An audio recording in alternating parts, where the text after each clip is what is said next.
En el 2020, aprendimos que el amor y la solidaridad, esas son las fuerzas que nos mueven. En Coop Mam, somos parte de tus experiencias y sueños. El futuro es ahorra. Cooperativa Mamoncito, deposita tu confianza.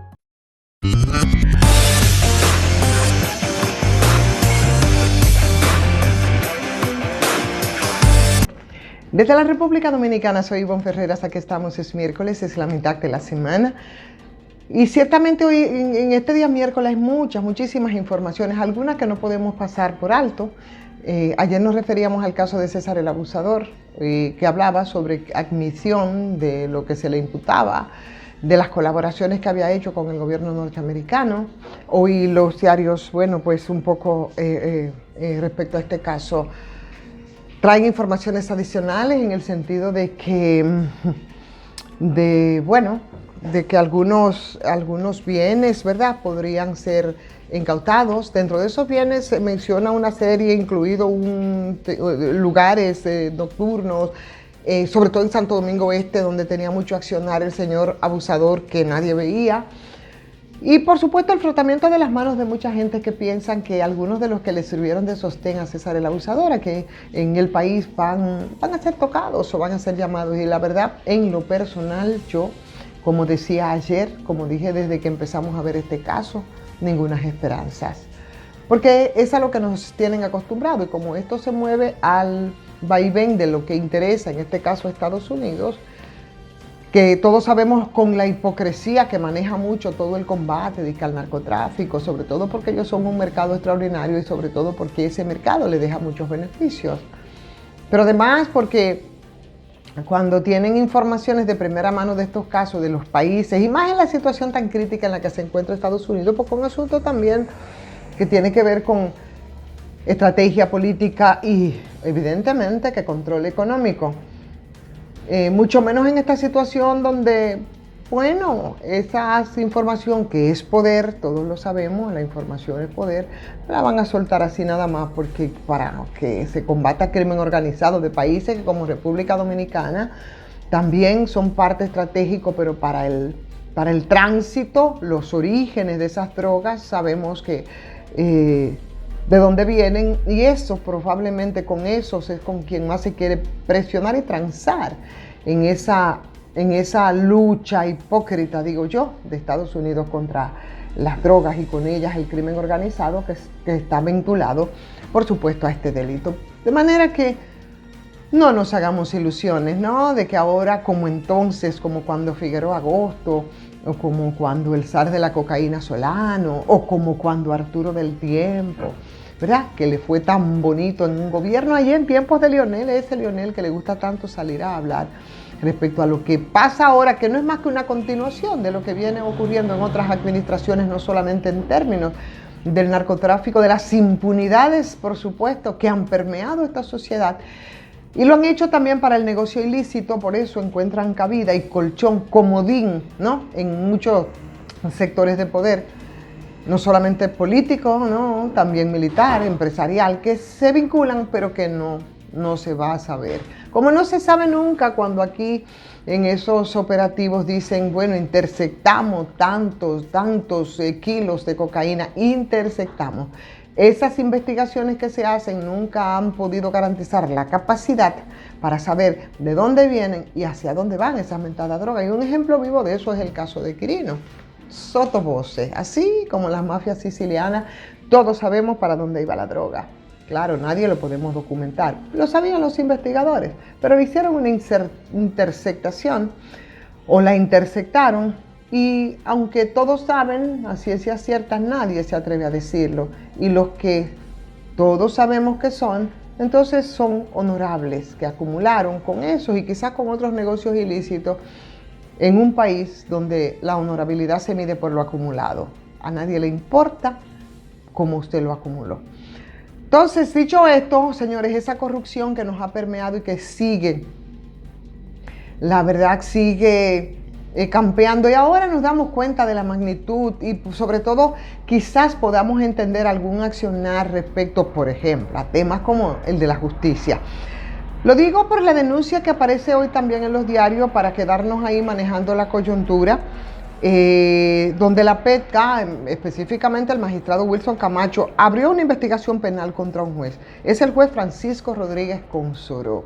Hace tiempo que se estaba dando seguimiento en contra del juez, abierta investigación, una investigación disciplinaria por el inspector general Jacinto Castillo Moronta, que fue el que tenía la responsabilidad de esta investigación. Y por supuesto la PETCA la inició precisamente, y ahí, según lo informado ayer por el señor Wilson Camacho, se dijo que fue apoderado además, ¿no?, de este caso hace unos meses por esa inspectoría del Poder Judicial. Él dice ahora que las pesquisas que ya se han empezado en el Ministerio Público han determinado que se trata de toda una estructura, pero que evidentemente será una investigación la que podrá determinar finalmente, pero bueno, de entrada es una estructura y eso tampoco es nuevo, absolutamente nuevo. La explicación por la que en algunos casos mucha gente dice, pero ven acá, pero ¿cómo es posible? Tú ves que estructuran unos expedientes de corrupción y tú dices, bueno, ahora sí es verdad, en cuestiones que son evidentes, que no hay forma de que puedan zafarse. Lo hicieron en el pasado, no sé qué va a pasar ahora en el presente, pero la costumbre es que los casos de corrupción aquí siempre se caían. No había forma de que pudiera llegar hasta sus mentadas últimas consecuencias, como pasó por ejemplo con el caso de Odebrecht. Y saben una cosa, precisamente uno de los sostén para que esto ocurriera son jueces que, como el señor Rodríguez Consoró, que por cierto, su visa fue retirada, se había especulado también de eso respecto a Consoró y a otros jueces, ¿no? Pero es precisamente por la complicidad que históricamente aquí ha habido entre representantes de la justicia o vínculos de la justicia, que como los jueces es tan importante y tienen tanto poder. Por eso la información del día de hoy respecto a las investigaciones de Wilson Camacho tienen una trascendencia muy particular, porque esto desnuda evidentemente por qué la traba en muchos casos, señores, de corrupción, esos no al lugar que nos retumban. Ustedes recuerdan, ¿verdad?, de casos que se decía, wow, es improbable que esto no sea, óyeme, que este caso no sea conocido y no sea condenado. Mira, la verdad, yo recuerdo el caso de la Sunlan, que terminó con uno al lugar, y tantos otros casos, pero reducido a nada. Fue el caso incluso de Odebrecht, que esperamos, por cierto, por Odebrecht 2.0. Y ese caso del denunciado en el día de hoy, señores, en contra de este juez, yo creo que ayuda bastante. Además, que es una persona que estaba vinculada a casos muy emblemáticos, ¿no? Ustedes recuerdan el caso del exdirector de la DNCD, por ejemplo, con el incidente ocurrido aquí en la capital. Ustedes recuerdan el caso también de la menor de 14 años por un disque actor. Todos esos casos, mira, salían de lo más tranquilo y sin ningún problema. Entonces yo creo que esto mide muy bien para que, mucho más allá de lo que ha sido el papel de los fiscales, donde por cierto se ha dicho que hay también un ruido parecido al de Jean Alain entonces, para la selección ahora, porque toca suplantar, ¿no?, la plantilla de los procuradores fiscales ahí, desde la Procuraduría General de la República.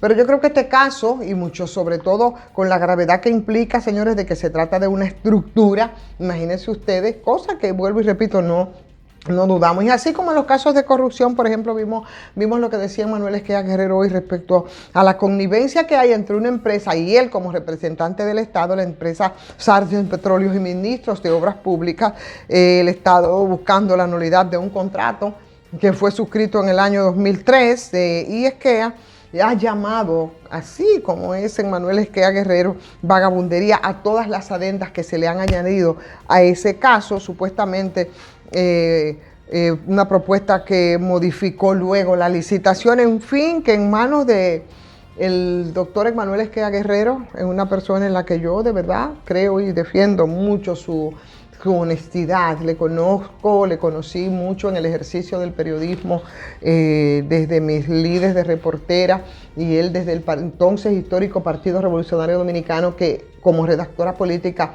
cubría permanentemente las actividades. Entonces, esperando que se fije la audiencia, tenemos que tener también la esperanza de que esto puede llegar a algún lugar. Pero fíjense ustedes, si esto no es un poco lo que estamos viendo en el día de hoy, que son con estructuras de corrupción del pasado. No estoy diciendo que no haya corrupción en el presente. Evidentemente hay personas hasta presas por corrupción, porque aquí hay mucha gente que vino fue en la intención, con un discurso bastante hipócrita en campaña reciente, hace 2 años y tanto, con el intentar hacer, quítate tú para ponerme yo a hacer exactamente lo mismo. Pero qué bueno que hasta ahora ha dado algunas muestras, ¿no?, el presidente Luis Abinader o ese ministerio independiente, que definitivamente no es lo mismo.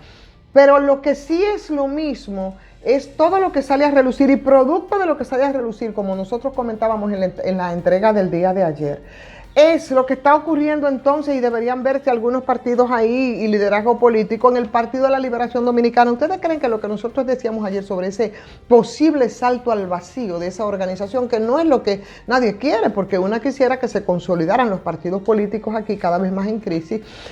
Pero esa corrupción que la ha permeado, y no es solamente aquí en República Dominicana, eso es un fenómeno que se ha dado en América Latina, y si podemos hacer una revisión, se lo podemos demostrar, permeado por esa corrupción, por lo que ahora nosotros vemos la situación, por ejemplo, en la que se encuentra el Partido de la Liberación Dominicana. Todavía esta semana se estaba hablando de cómo fue que aquí fue utilizado, señores, ese 4%, que parece que con la anuencia del propio presidente de la República entonces, Danilo Medina, cuando aceptó por presiones de la gente asumir que ese 4% del PIB fuera a la educación, fue con la intención expresa de vamos, bajo el alegato de que es para la educación, ese dinero, que es una cantidad bastante considerable, 936 mil millones de pesos entre el 2016 y el 2019, se tragaron.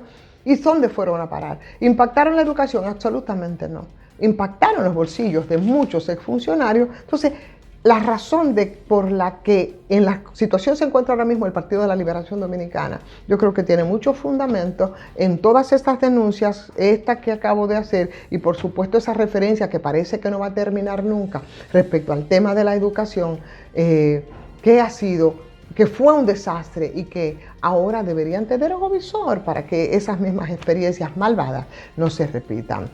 Señores, vamos a agradecer como siempre a Farmacias GBC, 20% de descuento en todas sus sucursales. Farmacias GBC, muchas gracias por el apoyo, y a ustedes sobre todo a pedirles que les den like si les gusta esta transmisión, que la compartan, inviten a otras personas también a que se suscriban en este ejercicio, en esta iniciativa que tenemos cada día con temas de la actualidad, poniéndolos un poco en perspectiva y en proyección.